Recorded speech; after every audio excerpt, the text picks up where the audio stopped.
Hello! Tout d'abord, je tiens à remercier les Patreons qui sponsorisent cette vidéo. Merci beaucoup à vous. Et on peut commencer cette vidéo qui est tout simplement la présentation de mes 10 médiums d'art préférés. Pourquoi 10? Tout simplement parce que je fais beaucoup de mix média dans ma pratique artistique et que je mélange beaucoup de médiums entre eux. Donc 10, c'est un peu le minimum que j'utilise parfois, je m'en rends compte. Je vous ai tout mis dans cette vidéo, j'ai tout résumé. J'ai essayé de faire au plus clair et au mieux. Et tout au long de la vidéo, vous me voyez peindre dans des petits feuillets. C'est tout simplement un projet pour Patreon où on va créer des carnets à partir de toutes ces tâches-là. Et donc ça va être hyper cool, donc n'hésitez pas à nous rejoindre là-bas. On commence tout de suite avec les feutres acryliques. Donc je commence à en avoir pas mal de différentes marques. Donc j'ai essayé d'un peu tout vous mettre, mais je bascule avec plein de marques et j'adore créer des choses assez abstraites avec ces marqueurs là, ou faire des fonds très colorés, essayer de les estomper au doigt, essayer de diluer ça avec de l'eau, etc. J'adore. Donc j'ai de la marque Liquitex, Posca, Moloto et Edding, et après ça c'est des marqueurs que je mélange moi-même à partir de recharge acrylique de la même marque d'ailleurs. Et là c'est pareil, c'est juste que c'est un truc que j'avais trouvé sur Amazon, le flacon vide, et ça c'est Moloto. Mais j'adore aussi le fait que c'est que des mines qui sont énormes. Donc là par exemple c'est une mine qui est un peu courbée, celle-là aussi, enfin biseautée. Mais on peut trouver aussi des grosses mines, comme celle-ci notamment, que j'adore. J'adore ces mines-là. Je trouve que pour faire des grandes surfaces ou même des détails, c'est les meilleurs feutres pour être super fort à faire des détails avec un feutre qui est énorme. Et voilà, le fait que ce soit waterproof une fois sec, puisque c'est de l'acrylique, j'adore aussi. J'adore mélanger toutes les couleurs, donc j'essaye de me construire une palette de couleurs. C'est pour ça qu'à chaque haul, vous voyez des marqueurs comme ça. Et puis à étaler sur le papier, c'est juste trop bien. Donc voilà pour ça. Ensuite, on va parler de mon chouchou de tous les temps, c'est-à-dire le crayon de couleur. C'est un médium où je pourrais difficilement m'en passer. J'aime aussi beaucoup les textures que donnent les crayons de couleur. Je trouve ça hyper sympa de pouvoir gratter sur le papier pour créer de la texture avec ces petites choses-là. Donc il y a beaucoup de couleurs aussi, beaucoup de palettes de couleurs, donc c'est plutôt pas mal. Je teste beaucoup de marques, mais mes préférés c'est quand même les Luminance et les Holbein. Si vous me connaissez d'Instagram, vous savez sûrement que je ne vis que pour les stylos plumes. J'ai découvert ça il n'y a pas très longtemps avec notamment celui-ci qui est un Carbon Pen Platinum. J'en ai acheté plein d'autres à la suite de ça avec des encres différentes. Et j'adore. Je trouve que le stylo plume c'est vraiment trop bien comme médium. On peut faire plein de choses avec, c'est hyper facile d'accès et d'utilisation, ça sèche super vite. On peut les emmener partout, on peut changer la couleur des cartouches. Vraiment c'est quelque chose que j'adore utiliser et qui est solide, qui est rechargeable. On peut utiliser à l'infini, il y a juste à changer les mines des fois et les cartouches. Je trouve ça vraiment trop bien comme médium. Et si jamais vous avez jamais essayé et que vous dessinez essentiellement avec ce genre de choses, ça vous allez adorer. Ensuite, pour continuer dans les techniques qui sèchent rapidement, je vais vous présenter les feutres. Alors c'est des feutres tout basiques. J'adore ces marques-là. Donc il y a Faber-Castell Pitt, Écoline, les Faber-Castell mais les diluables à l'eau, et ceux-là que je viens d'essayer il n'y a pas très longtemps.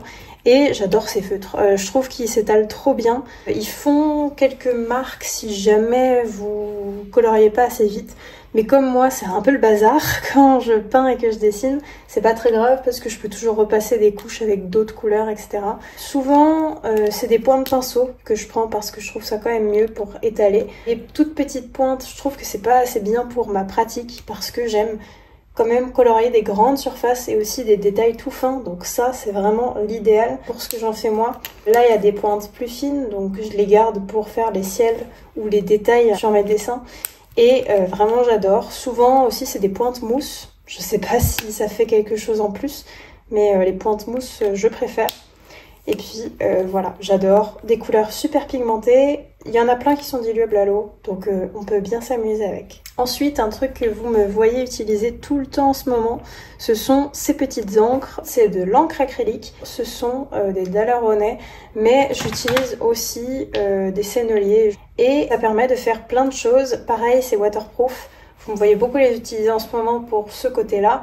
Je fais des points partout sur ma feuille et après j'étale Je trouve que c'est hyper fun à utiliser ce genre de produit. Voilà, il y a plein de couleurs. Dans la marque Sennelier, il y a un peu plus de couleurs, j'ai l'impression, que dans la marque Daler-Rowney. Mais je sais qu'il y a une autre marque encore que j'ai pas testée, qui est Amsterdam. Il y a aussi Golden, enfin bref, il y en a plein. Donc ça, on peut bien s'amuser avec toutes ces couleurs-là, je pense. Mais il n'y a pas trop de différence en termes d'opacité et tout ça entre les marques, je trouve, dans ces deux-là en tout cas. Donc c'est vraiment un médium que j'adore tout particulièrement, qui me permet d'expérimenter beaucoup plus que ce que je faisais avant. Ensuite, en termes de peinture, il y a une peinture que j'adore utiliser tout particulièrement, c'est ce qu'on appelle l'acryl à gouache. C'est tout simplement de la gouache acrylique. C'est-à-dire qu'elle est aussi opaque qu'une gouache, mais une fois sèche, elle est waterproof, c'est-à-dire qu'on peut pas la rediluer à l'eau une fois sèche, comme de l'acrylique. Donc c'est tout simplement un mélange des deux et ça donne de la gouache acrylique. Ça c'est des marques qui sont un petit peu compliquées à trouver. C'est Turner, vous pouvez le trouver chez le magasin Sennelier à Paris ou sur internet. Et Holbein, je crois que c'est que sur internet, ou je crois qu'il y a un magasin qui s'appelle Adam ou Adam Montmartre qui peut en faire aussi. Donc à vous de voir, mais j'adore les utiliser. Les couleurs sont super jolies. J'ai un fluo notamment ici qui est le Opéra, qui est super beau, je l'adore. Quelque chose d'un peu plus traditionnel que j'utilise tout le temps, c'est tout simplement de la gouache. J'essaye de prendre dans ma pratique que des designers, c'est-à-dire des gouaches extra fines, hein, je crois qu'on peut appeler ça comme ça. Donc j'ai les Holbein qui pareil sont un peu difficiles à trouver mais qui sont géniales, surtout au niveau des couleurs. Par exemple il y a ce Myosotis Blue qui est la couleur parfaite selon moi pour faire les ciels. Dilué avec un tout petit peu de blanc, c'est vraiment cette couleur là et j'arrive pas à la trouver dans des marques françaises ou anglaises ou autres. Ces gouaches là sont très opaques. En France vous avez la Linel de chez Le Franc-Bourgeois qui est très connue et d'ailleurs j'aimerais bien tester le bleu Rex, voir si ça ressemble à peu près à cette couleur là, mais ce sont des gouaches qui sont de très bonne qualité, très couvrantes, très vibrantes au niveau des couleurs et très opaques. Là, vous voyez, c'est marqué spécifié designer gouache sur les Winsor & Newton. C'est des gouaches qui coûtent un peu plus cher, mais sincèrement, j'adore toutes ces caractéristiques qui fait que c'est cette gouache et pas une autre. Les couleurs se mélangent tellement bien entre elles, la peinture dedans est si agréable à utiliser que je pense que je pourrais pas trop changer et repasser à des gouaches fines. Je pense que c'est un peu impossible quand on a testé ça. Puisqu'on est lancé dans les peintures, je vous présente une autre peinture encore qui est moins connue, j'ai l'impression, que toutes celles que je viens de vous présenter, mais qui est trop bien. C'est la Flash, ça s'appelle une émulsion vinylique. C'est comme de l'acryl à gouache, mais en marque française. Il y a pas mal de couleurs qui sont aussi très jolies, genre ce bleu cendré par exemple, ce style de grain vert. Vous avez plusieurs formats aussi, en pot, en tube et même en plus gros pot je crois. Ça vous dure une vie. Clairement ce pot là de blanc je l'ai depuis des années et des années et des années. Je l'utilise tout le temps et il est à moitié vide, donc par rapport au temps que ça fait que je l'ai, le pot coûte 10 € par rapport à un tube comme ça qui coûte 10 €, il y a 40 ml et là il me semble qu'il y en a 125. Donc clairement la différence de prix se voit au terme de la quantité et c'est la même chose. Et pourquoi je les utilise aussi? Parce que je trouve que passer au crayon de couleur par dessus c'est beaucoup plus simple sur les flashs que sur de l'acryl à gouache. Donc je l'utilise comme ça et pas comme une émulsion vinylique, mais ils disent que c'est une peinture multi-support, anti-reflet, mat, qui est extrêmement couvrante comme de l'acryl à gouache. Donc si vous connaissiez pas et que vous voulez tester l'acryl à gouache, pourquoi pas tester la Flash qui est moins chère puisque marque française. Et le dernier médium que j'utilise tout le temps, c'est l'aquarelle, mais spécifiquement celle-ci, c'est de la Kuretake parce qu'elle a une texture entre l'aquarelle et la gouache que j'apprécie particulièrement. J'ai beaucoup de couleurs, j'ai ces deux palettes plus une palette de couleurs basiques avec des couleurs que j'utilise plus que d'autres et j'adore ces couleurs. Je trouve que elles se diluent très bien, elles sont très jolies, l'opacité est vraiment très bonne. Alors pour ceux qui n'aiment pas l'aquarelle opaque, encore une fois, vous n'allez pas l'aimer je pense, mais j'adore vraiment cette palette là. Je m'amuse beaucoup avec, comme on peut le voir aux godets hein, qui sont presque vides pour plein, c'est pour ça que je l'utilise moins en ce moment, j'ai pas envie de les vider tout de suite, mais j'adore cette palette là. Et on va terminer, même si je pourrais vous montrer un bonus avec ça. J'adore les pastels à l'huile, mais j'ai découvert les Neocolor il n'y a pas très longtemps. En fait, j'avais une palette de Neocolor qui était avec des couleurs primaires que je n'utilisais jamais. Et un jour, j'ai découvert ces deux petites palettes-là, qui est une collaboration avec Bayard By, je crois. Et il y a plein de couleurs qui me parlent beaucoup plus. Et depuis, vous pouvez voir à la boîte, je les utilise tout le temps. Par-dessus du mix média, en dessous, en aquarelle, en pastel. Je les utilise vraiment tout le temps.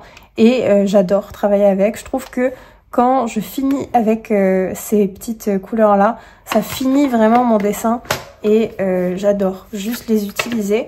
Et pourquoi je vous disais qu'il y a peut-être un truc bonus que je vais vous présenter. Parce que vu que j'adore ça, j'ai testé il n'y a pas longtemps les pastels gras. Et ça, c'est une pépite aussi, les pastels gras. C'est vraiment trop bien. C'est un peu difficile à utiliser parce que je trouve que c'est salissant. Si on n'aime pas ça, bah déjà, ça fait que voilà. Aussi le fait que ce soit très difficile de faire des détails avec. Je sais que les pastels secs, je supporte pas ça. J'adore voir des œuvres au pastel sec, mais moi les utiliser, ça crisse sur le papier et j'aime pas. Donc les pastels à l'huile, c'est le meilleur remplacement, on va dire, de ce que j'ai trouvé des pastels. Et j'adore. Donc depuis que j'ai testé les Neocolor, j'ai voulu me remettre au pastel à l'huile. Ces deux marques sont très bien. C'est Mongyo Gallery qui coûte beaucoup moins cher. Et les Sennelier, c'est ceux qui ont la texture de rouge à lèvres. Et ils sont trop jolis. C'est un peu le bazar, mais avec toutes ces feuilles, je vais tout simplement faire des carnets sur mon Patreon. N'hésitez pas à me suivre là-bas, ça va être une thématique de vidéo entière parce que ça va être très long à faire. Mais du coup, voilà, c'est pas des feuilles où j'ai juste testé les médiums et je vais les jeter, hein, pas du tout. C'est des trucs que je vais utiliser pour moi repeindre dessus ou alors faire des dessins au marqueur, etc. Donc voilà un peu le résultat. J'espère que cette vidéo vous a plu. N'hésitez pas à me dire le médium que vous utilisez tout le temps ou votre sélection de médiums que vous avez préféré dans cette vidéo. Et moi, je vous retrouve pour une prochaine vidéo. Ciao!